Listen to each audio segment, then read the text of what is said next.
All right, welcome everybody. If you go ahead and grab a seat, we're going to call our meeting to order.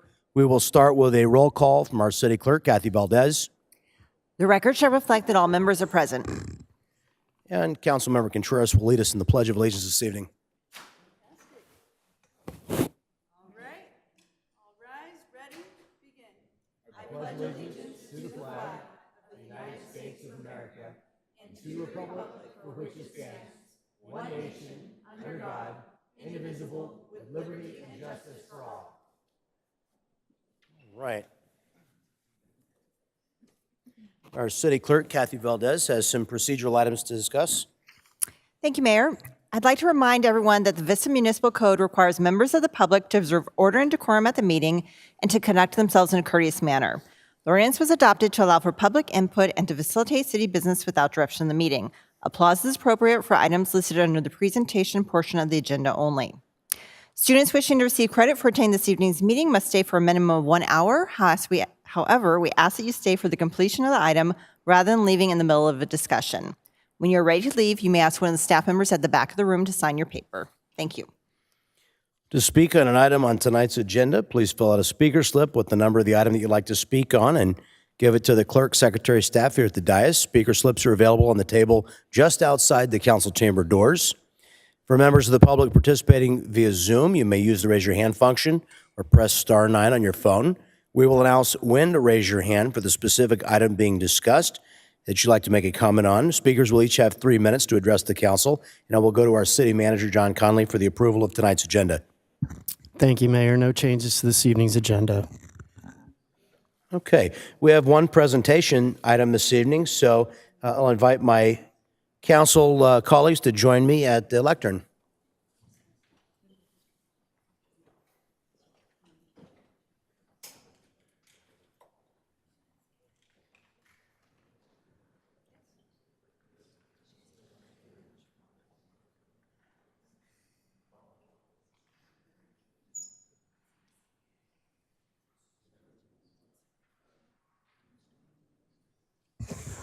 Our presentation this evening is one to honor and declare March 2025 as Women's History Month in the city of Vista. And I want to welcome our Deputy Mayor, Katie Melendez, who's going to present this proclamation. And we want to welcome Judy Pantazzo, Sonia Holtz, Dean Liz Franciscus, Donna DeMambro, and Nancy Jones with the Vista Women's Club to come on up and join us.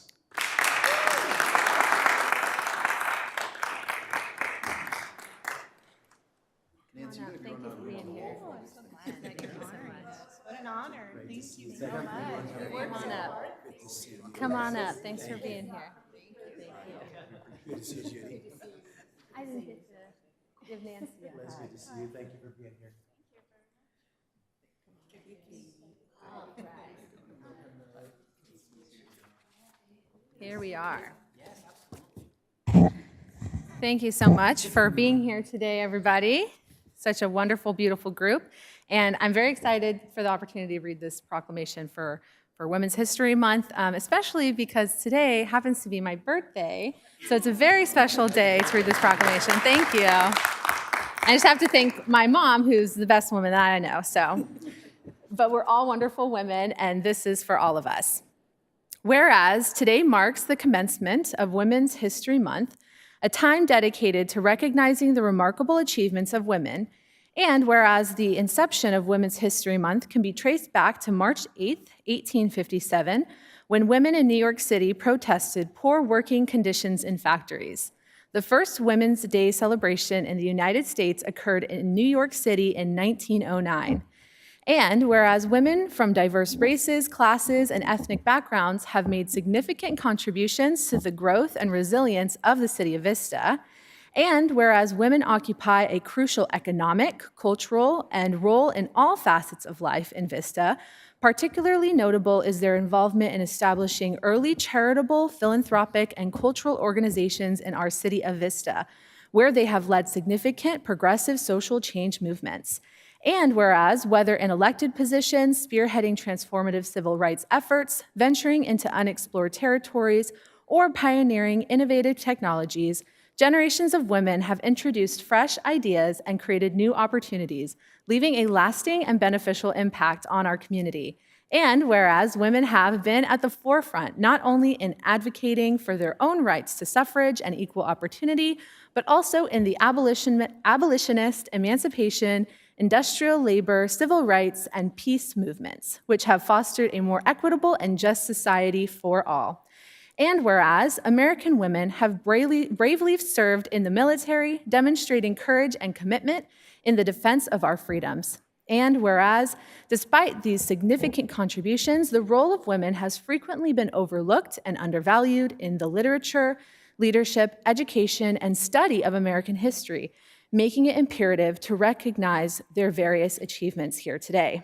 Now, therefore, the mayor and the deputy mayor and the members of the Vista City Council hereby recognize and honor the numerous pioneering women and their significant contributions. These women have built, influenced, and improved our city, state, and beyond. We urge the residents of Vista to join in celebrating and officially declare March 2025 as Women's History Month in the city of Vista. Thank you.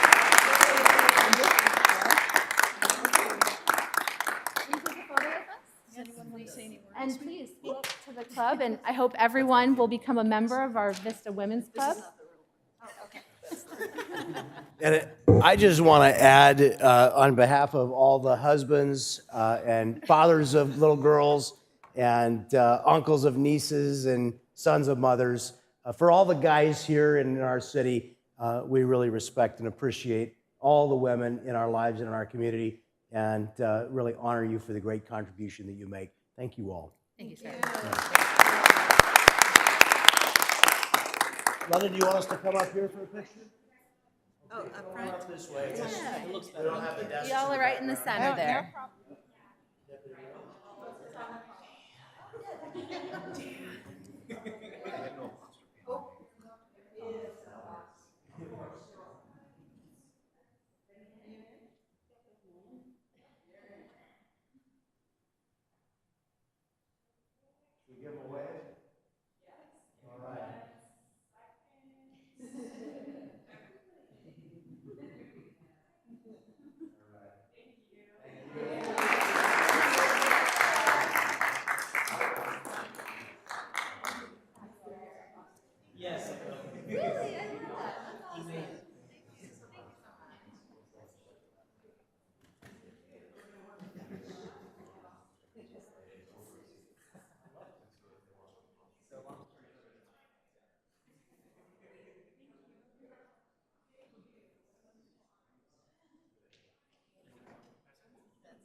Yes, again, happy birthday to our deputy mayor. That's exciting. Okay. That'll bring us to our oral communications opportunity. Any member of the public may address the city council on agency-related matters not on tonight's agenda by requesting to speak during this section of the agenda. If you're participating via Zoom, please use the raise your hand feature or press *9 now if you'd like to speak.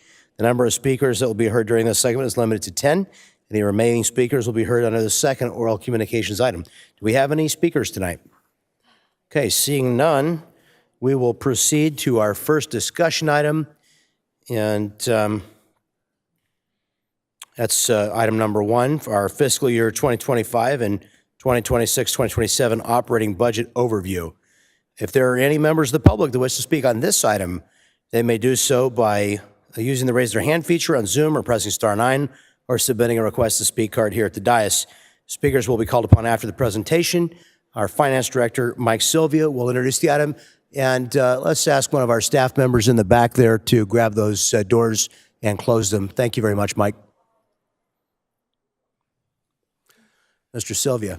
Good evening, Mayor and Council. Great to be with you all tonight. I'm going to provide just a quick two-slide overview of economic trends and a quick summary of our long-term financial model. The majority of our presentation will be provided by Sarah Taylor, our finance manager, who oversees the budget function. There we go. Starting with our economic trends. In a word, the main economic theme of the day, I think, is fairly summed up, and we all know this, is uncertainty. The markets have been roiled a little bit with some of the functionings of the new administration. But that being said, there's recent past has been good news. The GDP did grow by 2.8% in calendar year 2024, and while the Q1 2025 estimate of a 2.8% decline by the Atlanta Fed was recently updated from 1.5 decline. Much of that decline is front-loading or trade imbalance from private sector firms loading up on inventory planning for the tariffs. So that's certainly a headwind, something we'll keep track of. But the University of Michigan tells us that they still see growth in calendar year 2025 and 2026. Along the lines of 2.3% in 25 and 2.1% in 26. That means, obviously, we're going to have a material swing per that forecast compared to a pretty rocky first quarter and potentially second calendar quarter as well. Overall, staff's estimates do kind of line up with that kind of forecast for calendar 2025.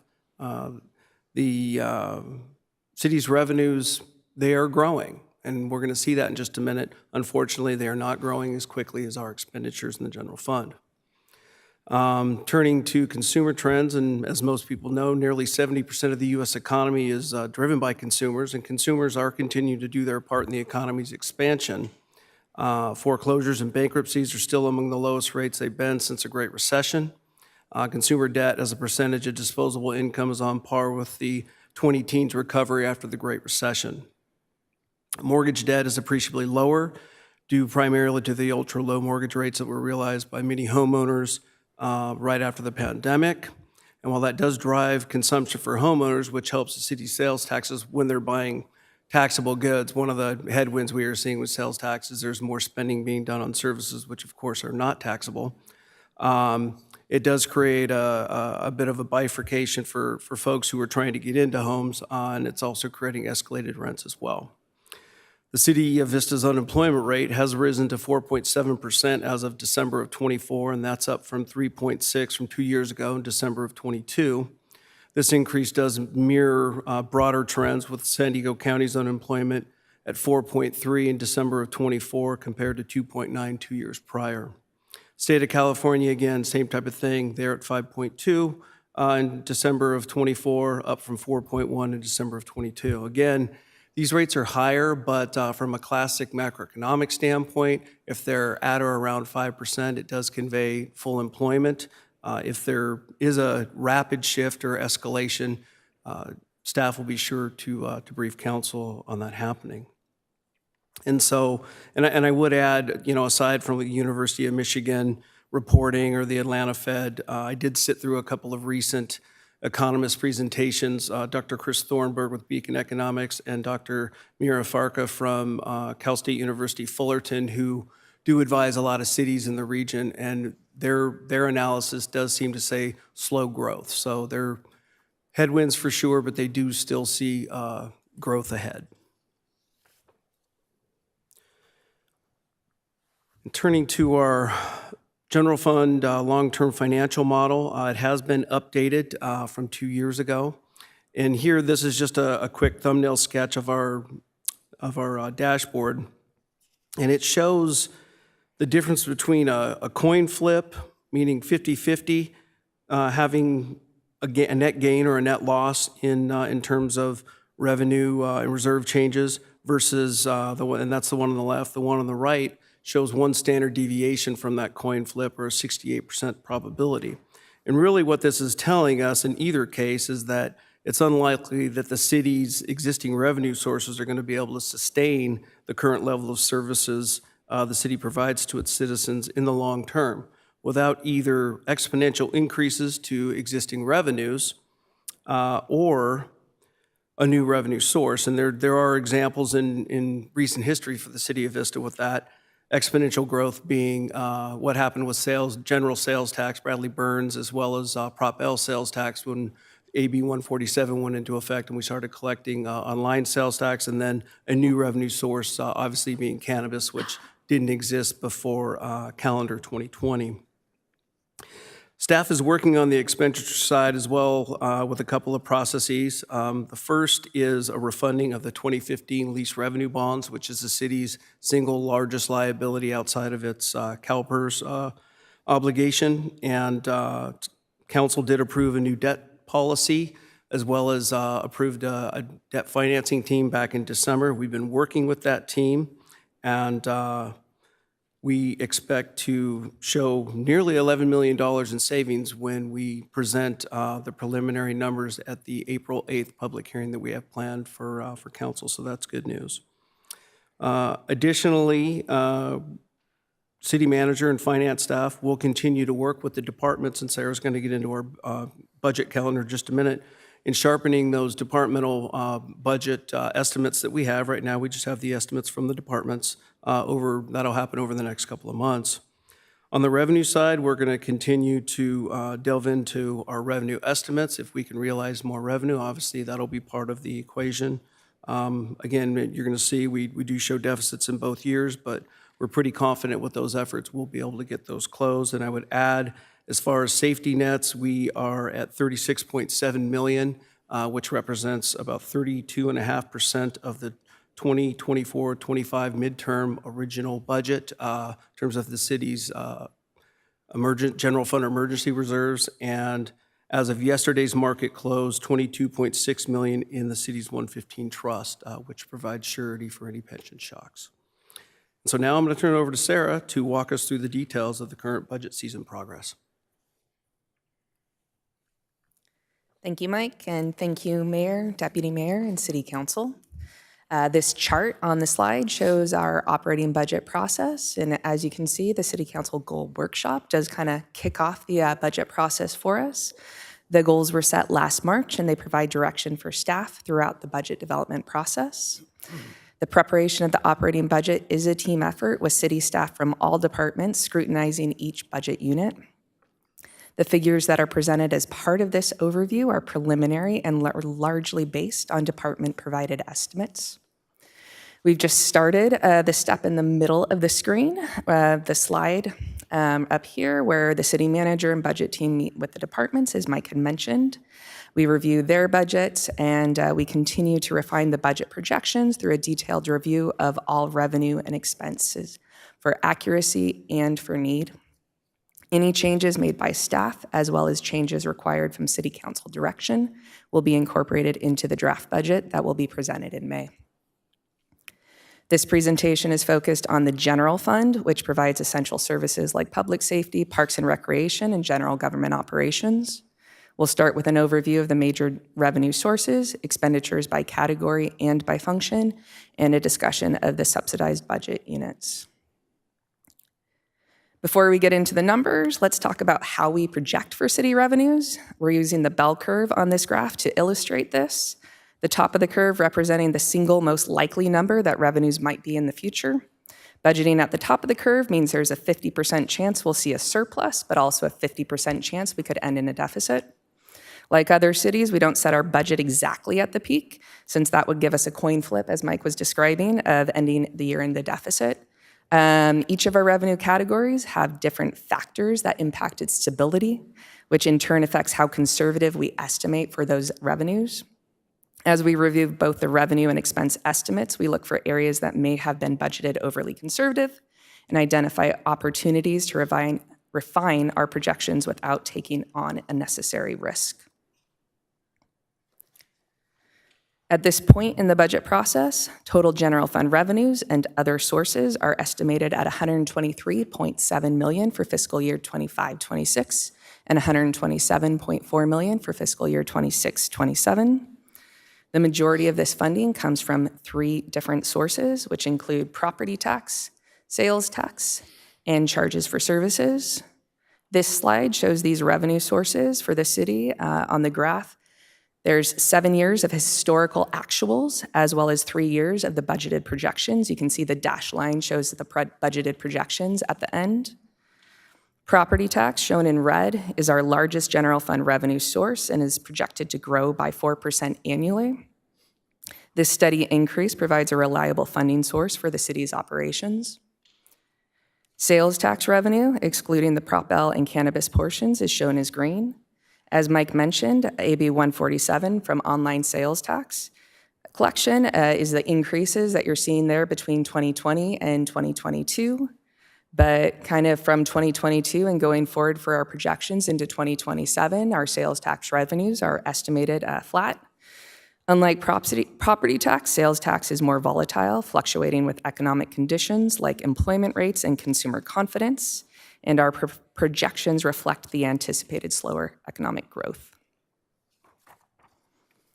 Charges for services, shown in blue, includes revenues from development permits, recreation programs, facility rentals, ambulance billing, and other public safety services. This revenue source is the hardest to predict. For example, when large developments come in, we see a spike in permit fees, but it's hard to predict which fiscal year we might actually receive those revenues. Estimates for the next 2 years are flat as conditions shift and as more information is available, changes will be incorporated into the draft budget, as well as with quarterly reports to City Council. The dip in charges for services there in 2020 and 2021 was largely related to the COVID-19 pandemic, which kind of shut down our Moonlight programs as well as other recreation charges for services because we couldn't provide those programs. The next chart shows the debt service schedule for Prop L sales tax.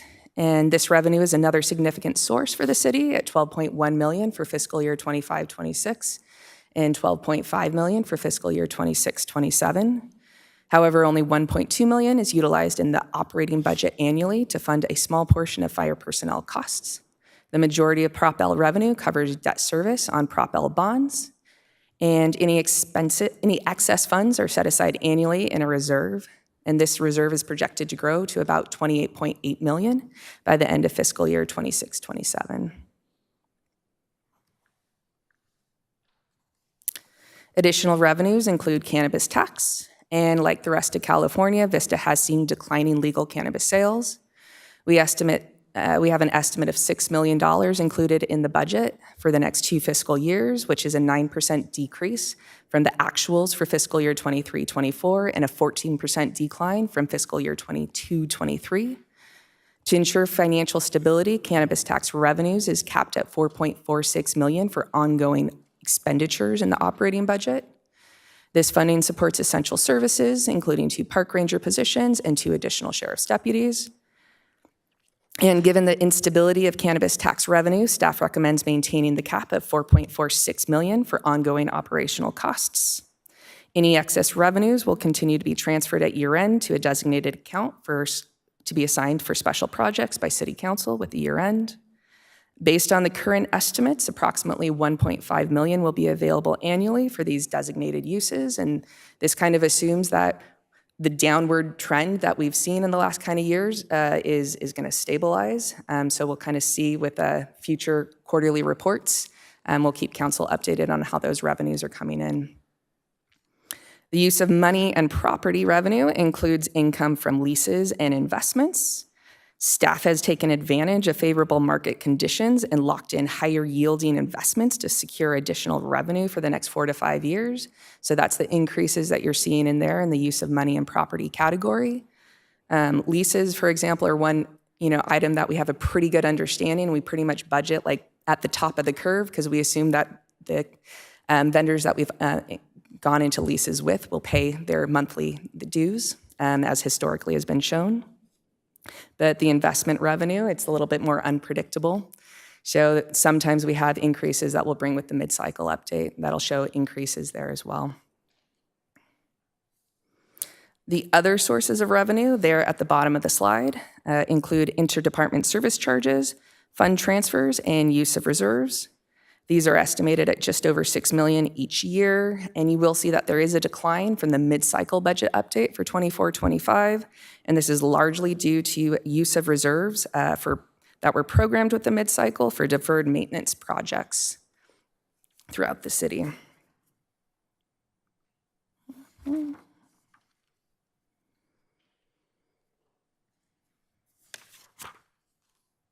This next slide shows total expenses by category.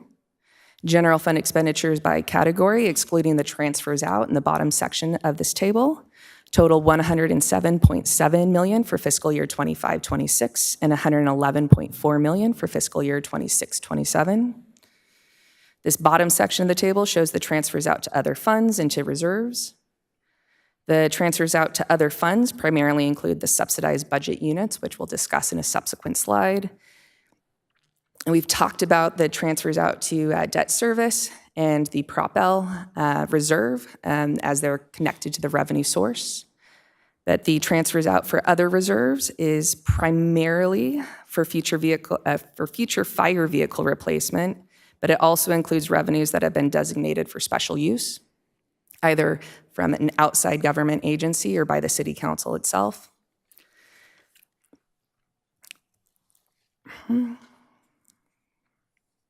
Staffing at the top of the slide is the largest expenditure in the general fund and accounts for approximately 48% of annual general fund expenditures, excluding the transfers out.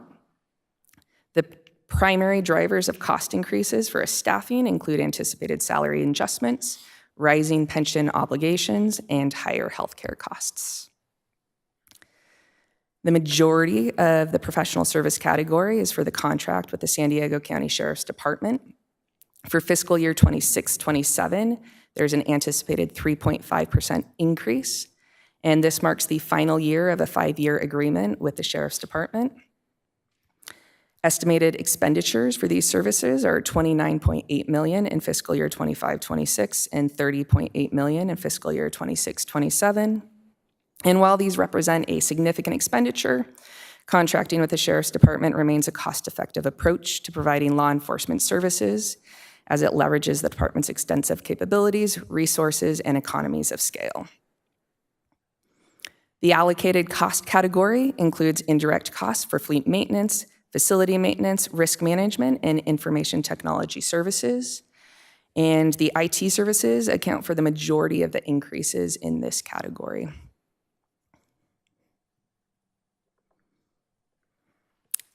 The next slide shows the 4 programs that are subsidized by the general fund. At this time, most of the programs exceed the maximum subsidy amount set by City Council. As with the entire budget, staff continue to evaluate estimates to identify any changes that need to be made prior to presentation of the draft budget. The Wave Water Park assessment was presented to the City Council on February 11th. A follow-up workshop is scheduled for June to discuss the assessment findings in greater detail, including the cost and additional information related to the staff recommended options. The current subsidy of about $1 million each year does not include material fee increases or any allocations for depreciation and capital replacement. The Lighting, Landscape, and Maintenance District is used to account for activities relating to maintenance and replacement of approximately 3,600 streetlights.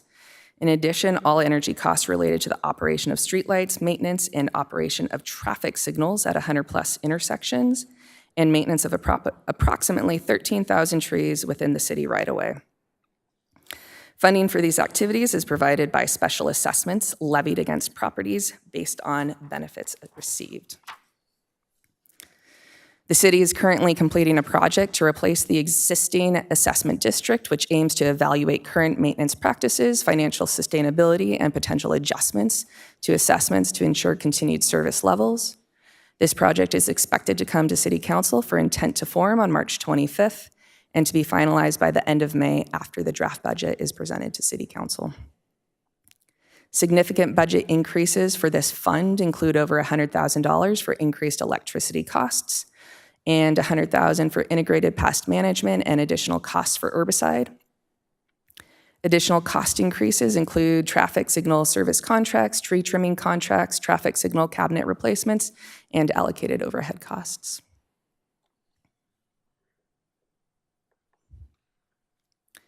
The next slide shows the expense summary by function. The totals on this slide exclude capital replacement expenditures, which can fluctuate significantly from year to year, most specifically for fire vehicle replacement. This slide also does not include the transfers out to other funds and reserves. The largest general fund function is public safety, which includes the contract with the San Diego County Sheriff's Department as well as the Vista Fire Department. The increase in public safety category includes about $1 million for the sheriff's contract, which is a 3.5 increase, and the remainder is for the Vista Fire Department.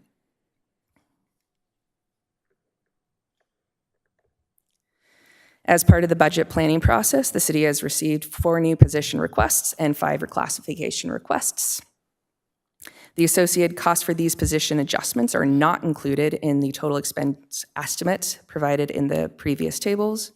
These requests will be evaluated during the budget development process, and any recommended changes will be incorporated in the draft budget. What are those 4 new full-time positions?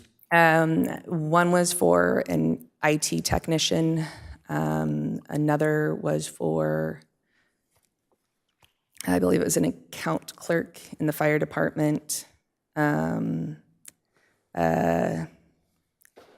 planning intern or junior planner in the planning department, and I'm trying to remember the 4th right now, but I believe.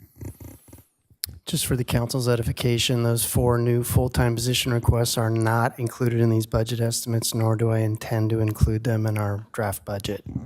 Thank you. Okay. Thanks. Councilmember Contreras, did you have a question you wanted to ask now, or did you want to? No. Okay. Okay. Thanks.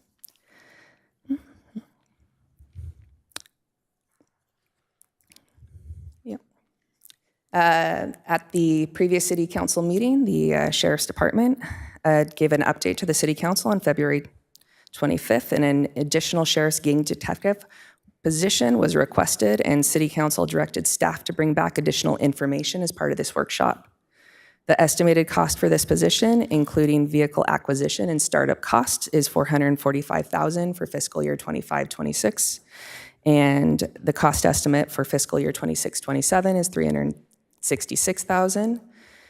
The ongoing estimated annual costs for the next 10 years are included on the slide. We've included a 5% increase each year after fiscal year 26-27, as we don't know what that increase with the sheriff's contract will be at this time.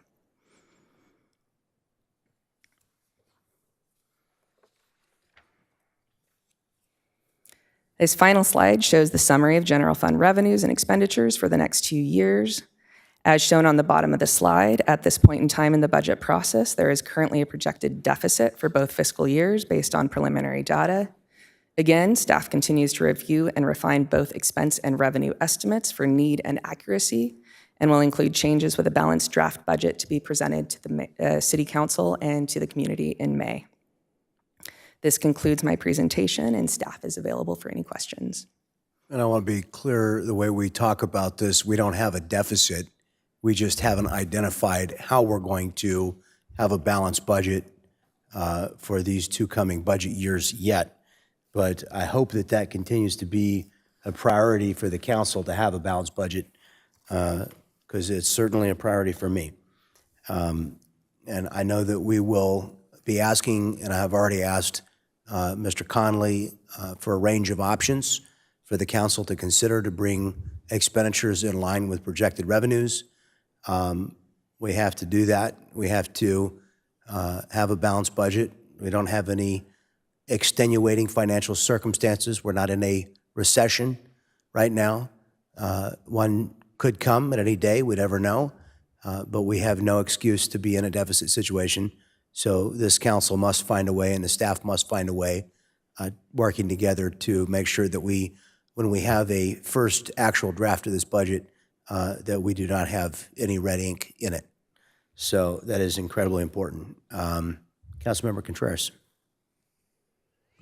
Thank you so much. I know it's so much work to go through this entire analysis and project, into the future. There's so much uncertainty. The economic situation has not been good for a long time for people. It's no surprise that it's getting more difficult for governments as well. I have a question regarding layoffs in the San Diego region. Do we, track that? And if so, can that be potentially incorporated into our weekly update? I'm not aware of an information source that provides that on a weekly basis. And if I remember correctly, Bureau of Labor Statistics data is actually bi-monthly, not monthly for San Diego. And we do update that with each of the quarterly financial reports. We can certainly look into doing more updates as it comes out from the BLS, but I'm not aware of a weekly source. Okay. Yeah, maybe it's not weekly. I just would like to keep a pulse on it. And even specifically, tied to that could be looking at our business park. I'm curious, what the vacancy rate is at this point and kind of seeing that plotted on a chart as well. Can someone, if anybody has that information, do we know where the vacancy rate in the business park is in this time? Larry, are you available to come down and speak to vacancy in the business park?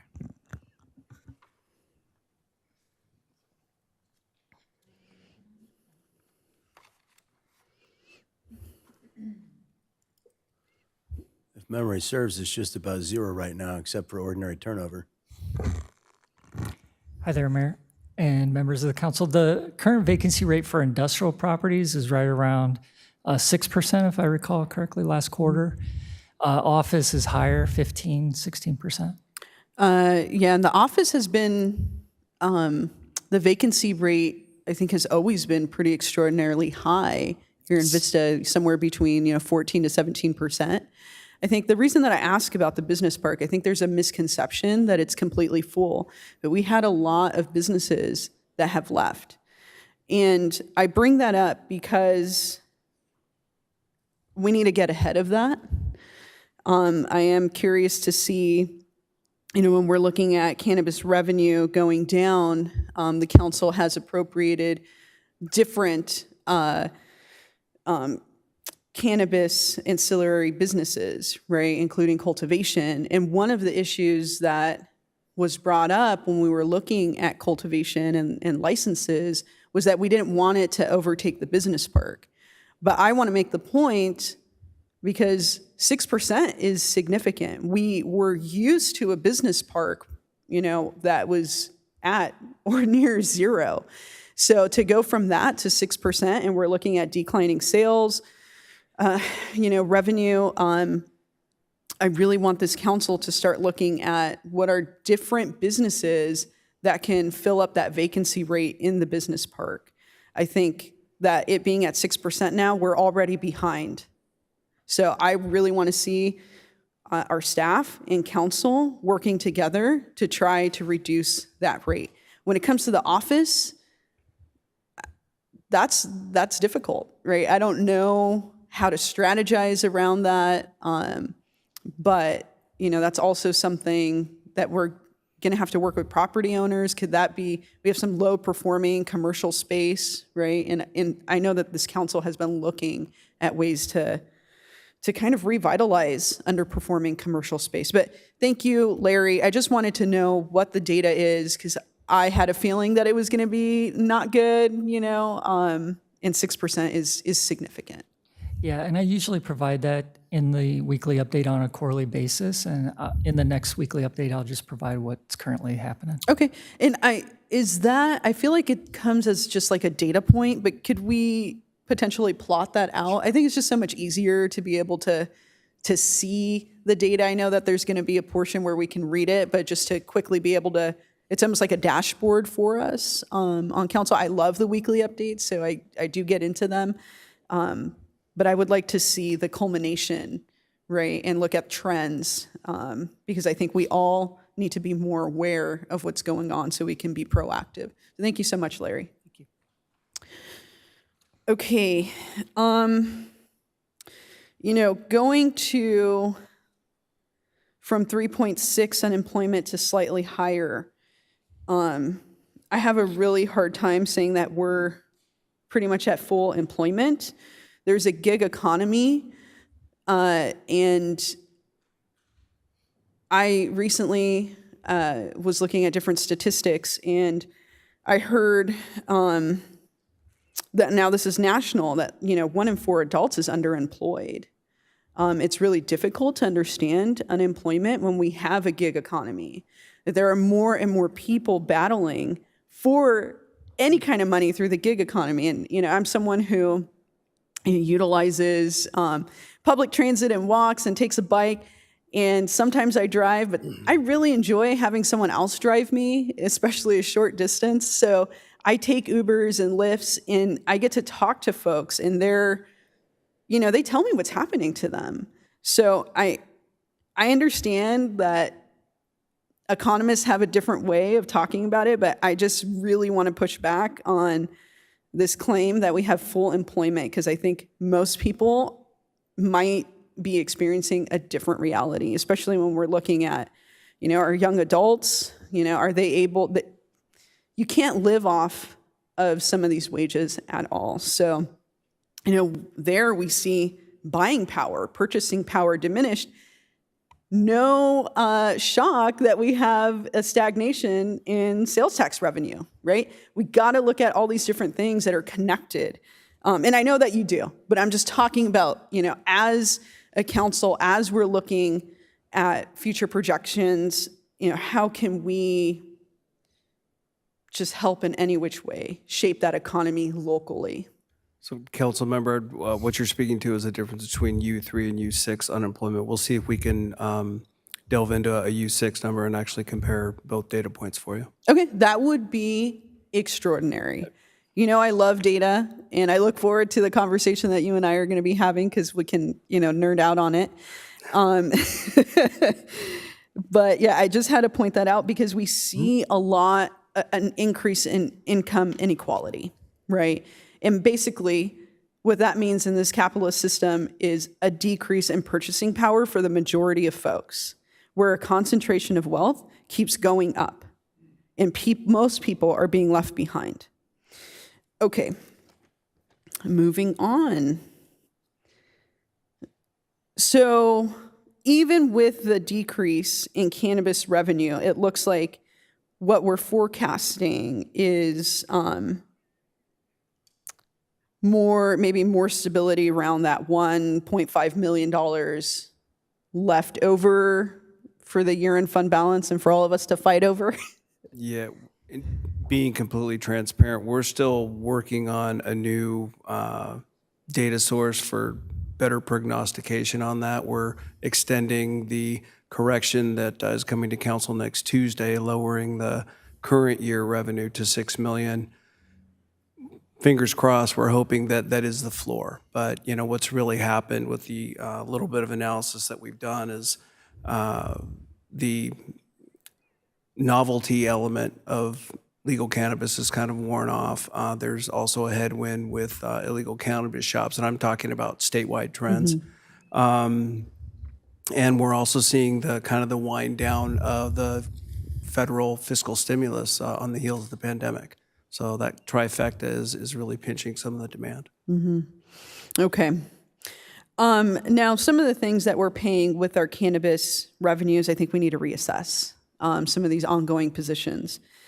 Does anybody know, when it comes to code enforcement, that position, what would a data point look like if I were to say, for code enforcement, what is the revenue that we bring in per officer doing enforcement? I'm curious about that. And the reason I bring that up is because I've had a lot of complaints about our park rangers. Not that they're not doing a great job, but they don't have code enforcement right now. And I think the understanding that the council had, was that maybe our park rangers were going to be a little bit more hands-on. There's a lot of complaints that I hear in our parks. I'm not saying that I want to go out and cite everybody, But I really think that we need to reassess the park rangers and see if that function that we currently have is worth the expense. And if not, if those positions can be reimagined into something that I think the community might see a bigger benefit from, right? The wave subsidy, obviously that's a huge, huge part of this deficit, right?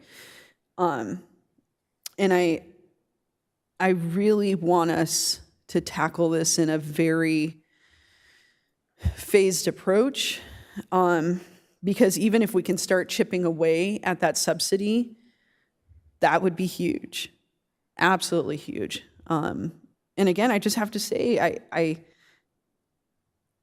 I really would love to see the wave open more.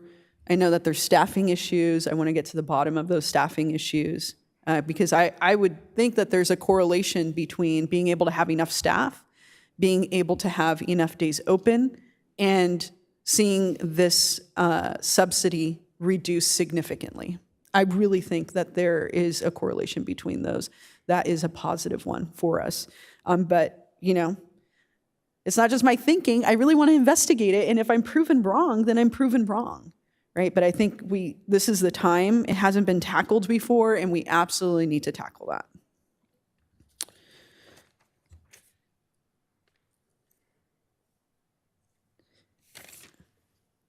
Okay, and that's it, from me at this time. But again, I'm really, really thankful that we have incredible staff that are keeping an eye on this fluctuating and difficult to pin down economy.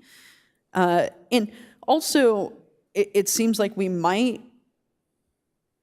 go into negative GDP, right, as a country.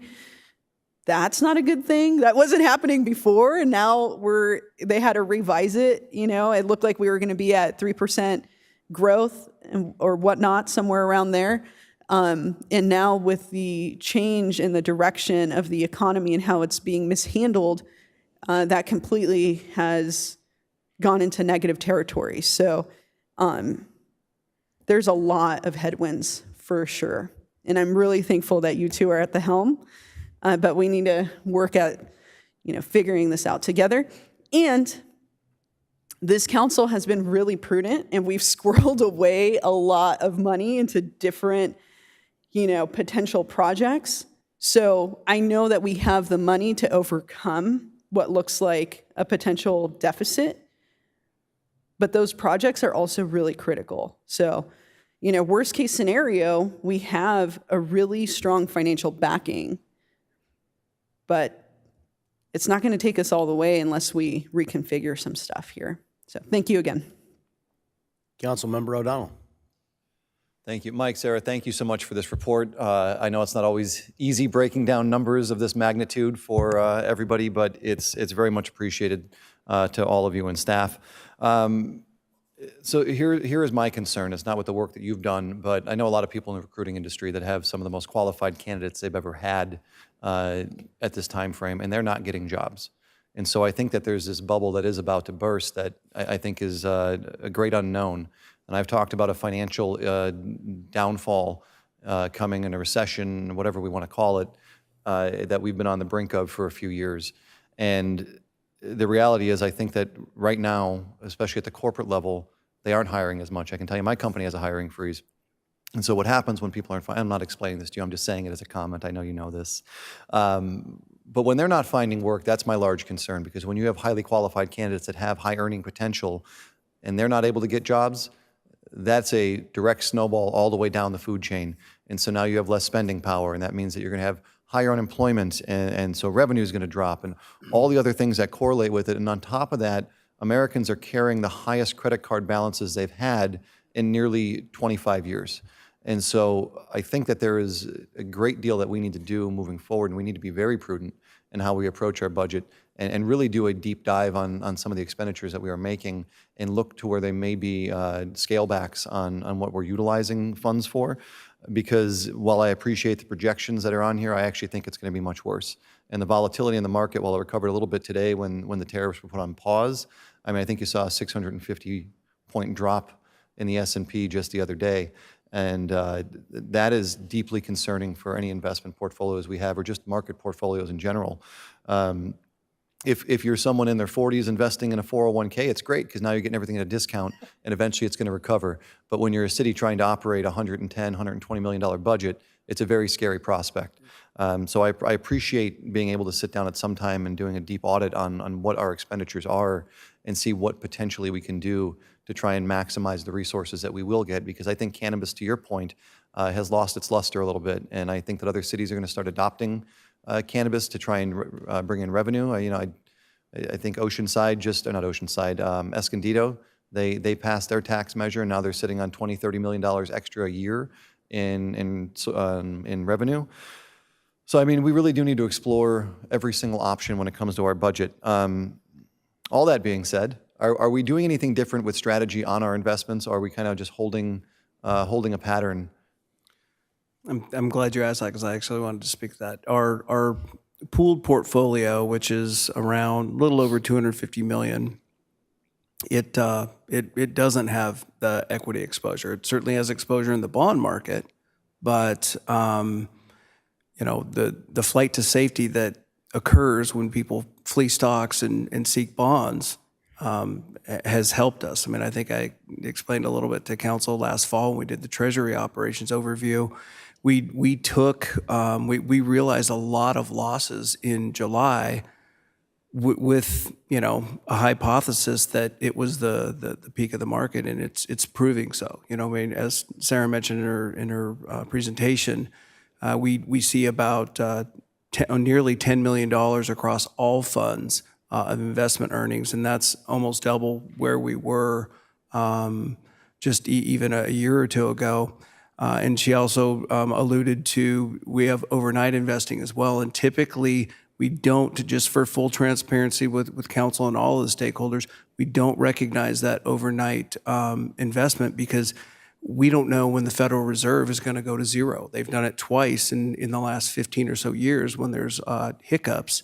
And if we were to budget on that revenue, we would have to come to you with another shortfall, and we obviously want to avoid that. So what we've typically done, and certainly that's included in the Q2 report, we're recognizing a little over $1 million as a result of the overnight investing, which is in the California Asset Management Program that cities can participate in. So more directly to your question, Council Member, our exposure on the equity side is 50% of that Section 115 trust, which to date has actually performed pretty well. I actually had a briefing. Now, this was only through the end of December, but we were at 9.6 for calendar 24, and over the last 2 years, a little over 11%. So I know, I believe it was the mayor who's asked me a couple of times, if we're investing in that fund, are we outpacing CalPERS?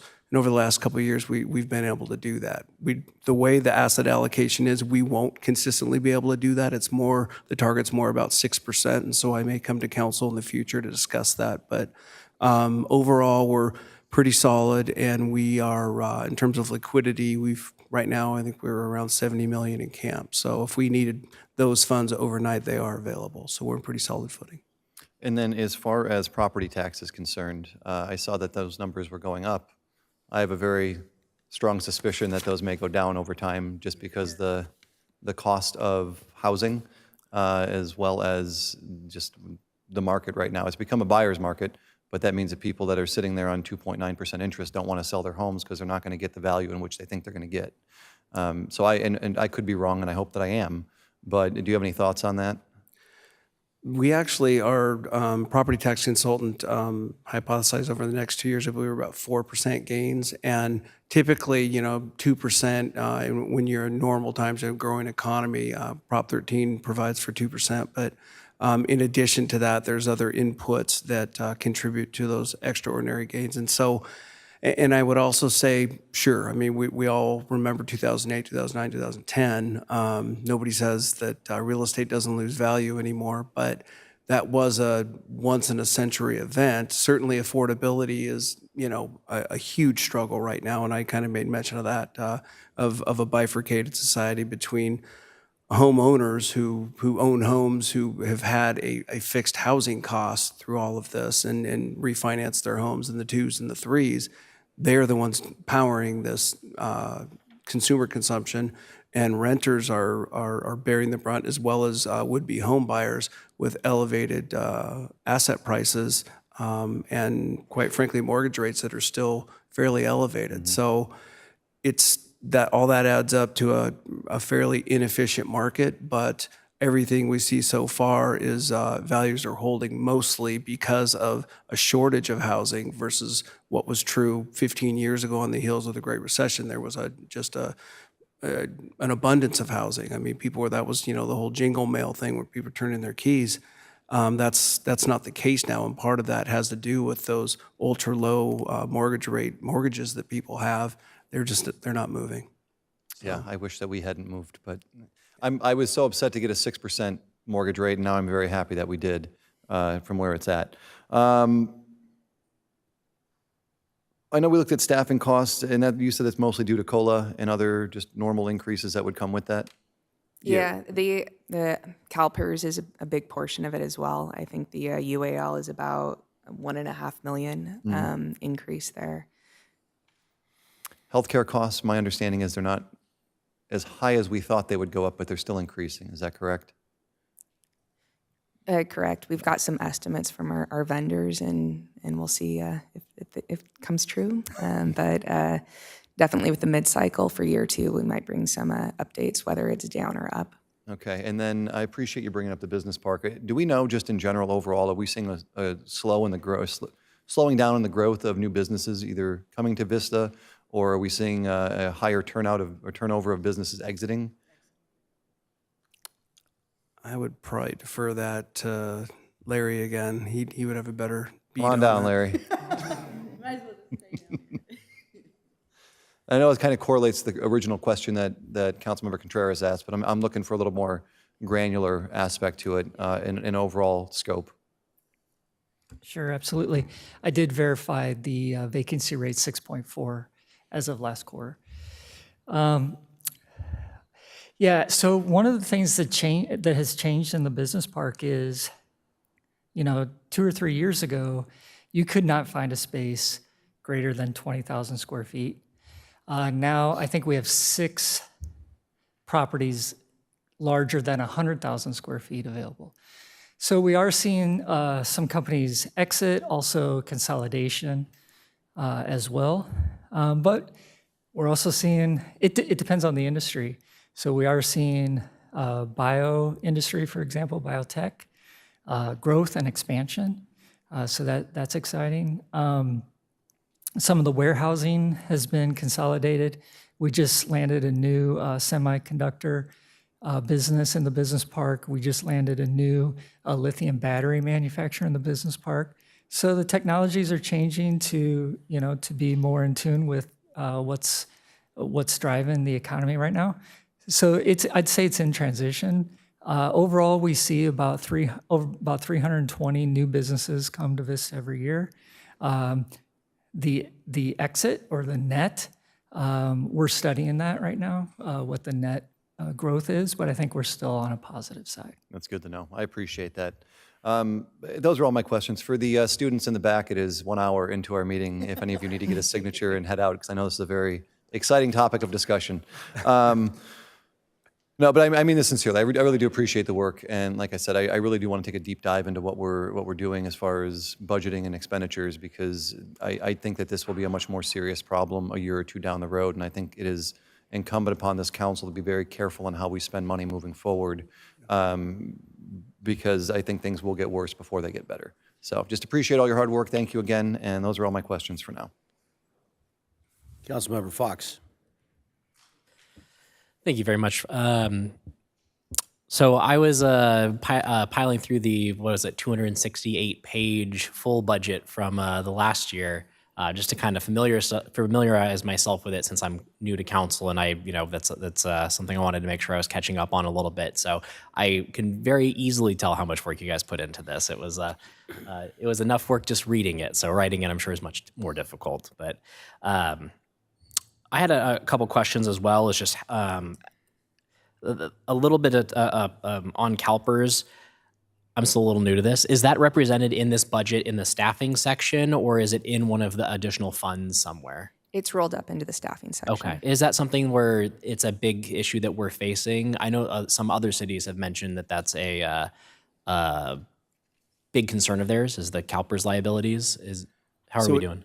Yeah, it really varies from city to city. I don't have the table that I've prepared in the past for council with me, but I can tell you both from a funding percentage as well as just a nominal dollars of liability, the city of Vista is in a more favorable position than pretty much all of its neighbors up and down the 78 corridor. It's still, I mean, we've got red ink, everyone does. If you know CalPERS history at all, before the Great Recession, there was a time when it was 120, 125% funded. And obviously the global financial crisis didn't spare anyone. And I mean, I think its funded ratio got down to the low 60s at one point. Now it's in the low 70s. And, when I say the city of Vista is in a more favorable position, that is factoring in that $22 million or so in Section 115 trust that can only be spent on pension expenses. So it's a concern, and I would say longer term, it's a little bit outside the context of this workshop, but there is a peak coming, if you will, in fiscal 3031. That is the current peak with the current set of assumptions with CalPERS unfunded liability. Our current number, as Sarah said, it's around 11 million all in. That's both normal costs and UAL. That peak crests at about 15 million in 2030-31, and we don't get back to the nominal figures that we're at now until about 2037. And so it's kind of a wave right now. Part of what we're trying to do with restructuring those lease revenue bonds is to create some capacity, viewing both chunks of liability to have some capacity to deal with that coming sort of hill of debt from CalPERS. And that's, again, from now to 2037 is 12 years, and I can tell you CalPERS and their set of assumptions have never all come in exactly right 12 years in a row. So, what I'm telling you now will, I guarantee you, be different in a year, but we'll keep council updated. Right, well, good job on getting ahead of that, it sounds like, at least compared to some of our neighboring cities. So, well, it's been a team effort between staff and council for sure. Beautiful. I saw that we had a drop in the revenue from charge for services in the 2025 budget. Was there any insight on that? Compared to the year before and the next year, it's like, is this just a blip year? So it's the 2024 is based on actuals, and 25 and going forward is the budgeted estimate, and it is harder to predict, but we're going to look at all of those revenues as part of the review process, and we might see some opportunity to kind of like be a little less conservative in those. But again, like with the building permits and other revenues there's fluctuations, and we're unsure which fiscal year we'll actually see those. So we kind of budget a little conservatively there, so the actuals often come in higher. Okay, so that's good to hear, because I mean, it does look like one of the more volatile of the line items. So I completely understand that. Just wanted to make sure that there wasn't something weird that happened this year or that we're looking at this year that isn't being taken into account. But I'm sure you guys are way ahead of all that. I had a question about the Prop L balance. This is kind of a newbie question, but it ends in 2037, and we'll have, it looks like, about $68 million in the account. Is that a lump sum payment at the end of the bond that we have to, how does that work? So there's a whole set of assumptions with that. It's not a lump sum payment. That's a sum that's building year by year, and keeping the math very straightforward. Right now, we have about 12 million in revenue coming in every year, and about 8 or 8.5 going out. So that creates a positive surplus that gets put annually into the same account, and that's why it's building. Previously, it hadn't been utilized a whole lot in more recent times for functions that work with the purpose of Prop L and what the voters agreed to in 2006. It was used for about $4 million for the rebuild of Fire Station 3, and then also authorizing purchasing another fire engine as well. And so those are both purposes that are well within the message that was shared with the voters. And I think going forward, it probably will be utilized a bit more to maintain the physical assets that were built with the Prop L bonds, and that are funded by the special half-cent sales tax. And by maintaining those assets, we're creating intergenerational equity, which is critical. I mean, this building is representative of that. I mean, it's 10, 12, maybe 15 years old now. We want it to be in the same or similar condition in 20 or 30 years. Okay, so are any of those kinds of projected costs included in this, or is that kind of in addition to this, if there's any kind of capital improvement kind of projects, or like for the city and maintenance, things like that? At this point, other than the two I mentioned, there are no other ones included. Okay. Yeah. Last one before I spark a big argument on it. I just wanted to quickly touch on the gang detective item. I was actually able to go along on a ride along with our sheriff's department last week, and one of the things that I took away from it was kind of the importance of having a partner out there. I think it was probably the most important part was always checking on where your partner was and making sure that you could always have their back. And a lot of times multiple vehicles would show up for almost every incident. And so when I was looking at that line item and saw that we only had a single gang detective, so they basically don't have a partner out there, that was something that I just wanted to bring up as an important part to me. So I know we're in we're struggling with budget issues right now, and so putting anything more onto that makes it even more difficult. But I just wanted to bring up the fact that the importance that I think that is, and then obviously I think also it's important to have a balanced budget. So I think obviously there's going to be a lot of work to do between now and then. When we talk to Standard & Poor's for the ratings of the new bonds, we're going to have a structurally balanced budget for sure. Okay. Right. So. When it's an imbalance, that's frowned upon, obviously. Right. Yes, indeed. All right. Well, I think that's it for now. I had a few other ones, but I'll let the rest of the council have a turn first. Thank you. Deputy Mayor Melendez. Thank you, Mayor. Thank you for the discussion, everyone. I really appreciate you bringing this forward right now. This is how we want to hear about news, right? Bad news, good news, whatever the updates are. I do tend to agree. I expect that when we're able to come back fully sharpened, that the challenge might be bigger than it is now. But at least we can start, brainstorming, working together, collaborating to find some solutions. So it is unfortunate that our current revenues can't sustain our current expenditures, but I know that our staff is really motivated to tighten up department spending and come back to us with an assessment that is going to be as accurate as possible.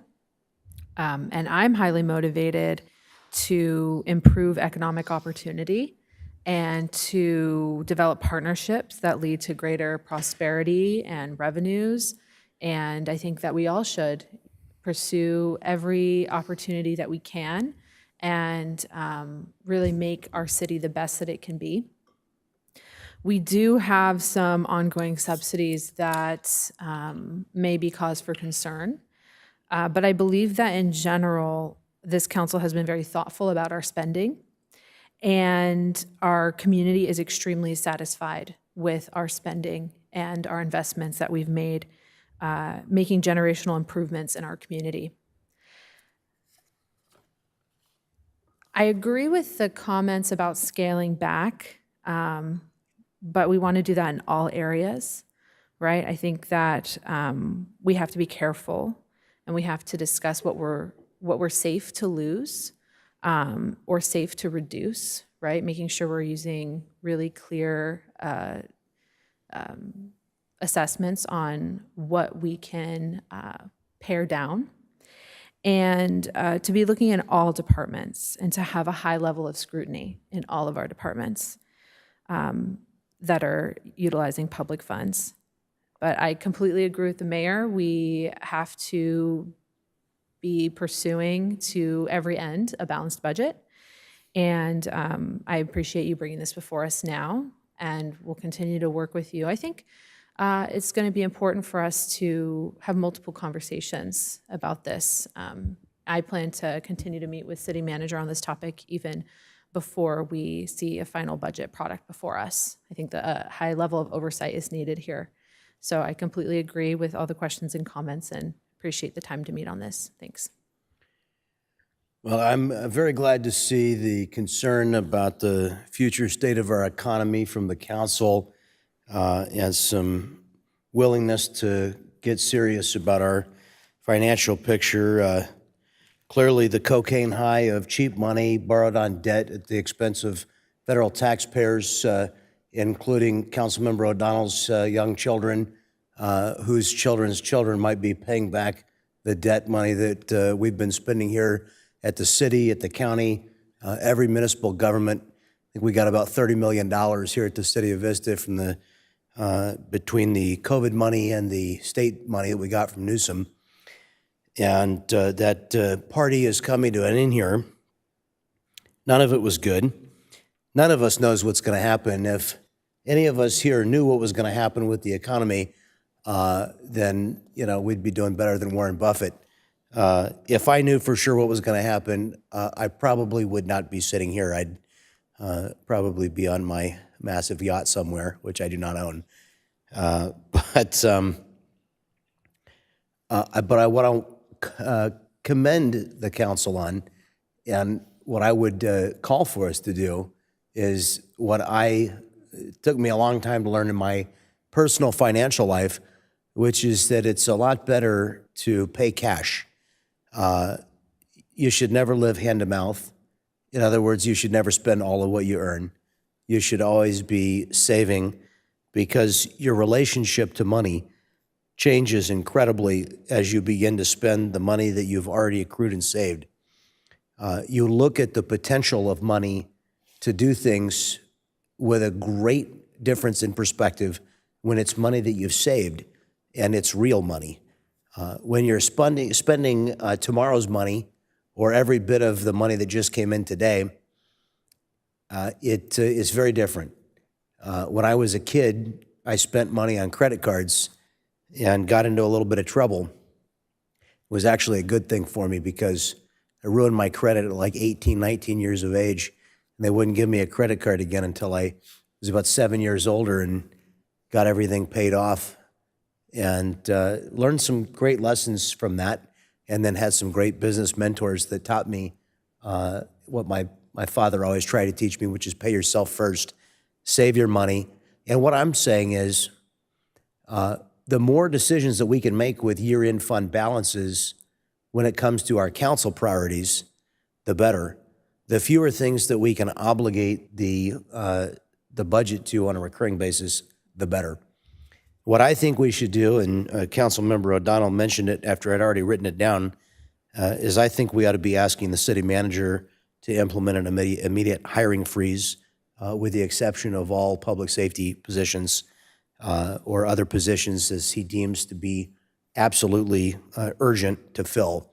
But I think we ought to hold open any positions that aren't within an absolute urgency need. And then I think we should agree as a council right now to set all of our year-end fund balance desires aside, whatever they may be.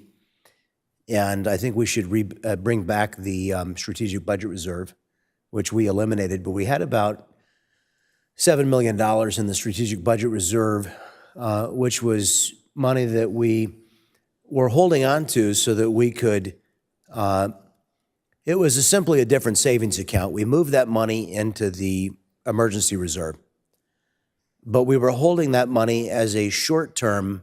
The way I think about it, I have a certain amount of money in my personal checking account, and that's the money that I'm prepared to part with at any given time. But whenever business is good and I have a few extra dollars, I move them over into my investment account. Recently, I bought some shares of Tesla. It didn't work out so well for me. But the worst thing that I could have to do in my personal financial life is to sell the securities I've invested in because then I have to recognize my short-term capital gains and pay taxes. But it's a recognition, if I have to move money out of my investment portfolio, I have failed to live off of what is my current revenue stream. And occasionally in business, I have to do that, but I avoid it at all costs because it is painful. So what I'm saying is our emergency reserve fund is our long-term strategic reserve, but I think we should have a short-term strategic reserve that we're not so embarrassed or ashamed to make a draw against, and that is what that strategic budget reserve represented. You know, when we break into the emergency reserve fund, we're sort of announcing some panic or alarm to the community that things have gotten so bad that we needed to spend the emergency money. And you don't spend emergency money unless you have an emergency. But I think that if we could take whatever money we could accrue from a hiring freeze and whatever we're looking at right now, what are we currently thinking we're going to have for year-end fund balance? It's almost impossible for me to estimate that number. It's What do we have, like 3 months to go? 4 months? sure, but we also have the 2-month accrual period where accounting entries that affect that final fund balance are booked all the way through the end of August and then are initially verified by our auditors. Well, before we get verified by the auditors and consider 1,000 parallel universes, what do you think, roughly speaking, is it going to be more than $2 million? I'd say that's highly probable. Yeah, highly probable. Well, I think that we should roll this money forward until we get just a few months down the road, like maybe towards the end of this year. And then, you know, as Councilmember O'Donnell said, and I wrote it down, things might get, he said things will get worse before they get better. I'm personally hopeful that they're going to get better again soon, but I don't know. Like I say, I don't think any of us have a crystal ball. My point is, I like most everything I've heard here. And what I like the most is the idea that we can be a council that's incredibly financially conservative, that says, hey, let's go ahead and we don't have to necessarily cut anything yet, but what we should do is we should hit pause if there's a vacant position and it's not a public safety or deemed to be urgent by the city manager. I think let's go ahead and leave it vacant for right now. And then I think we as a council should just go ahead and decide that we're going to push pause on all of our year-end fund balance priorities, and we're going to roll that money forward. That just gets us through a short-term concern without having to even think about touching any emergency money. And then I also think we should consider, and I'm gonna say it, through our conversation about the wave, I had a second operator come to me. Maybe they reached out to you as well. There are 4 now? Well, there are 4. Well, there you go. Our conversation did some good. I was only aware of 2. So now we have 4, according to the deputy mayor, different organizations interested, at least one of them, without really sharpening their pencil, believed that they could turn $1 million loss every year into $1 million profit. And they were willing to refine that proposal. And Sorry, we have 4 requests for information, just to be clear. oh, 4 requests for information. People interested in sharing information with us. Well, that's good. But to my awareness, there's at least 2 entities now that seem interested in making a proposal. So it's not just one. And I like that. I love competition.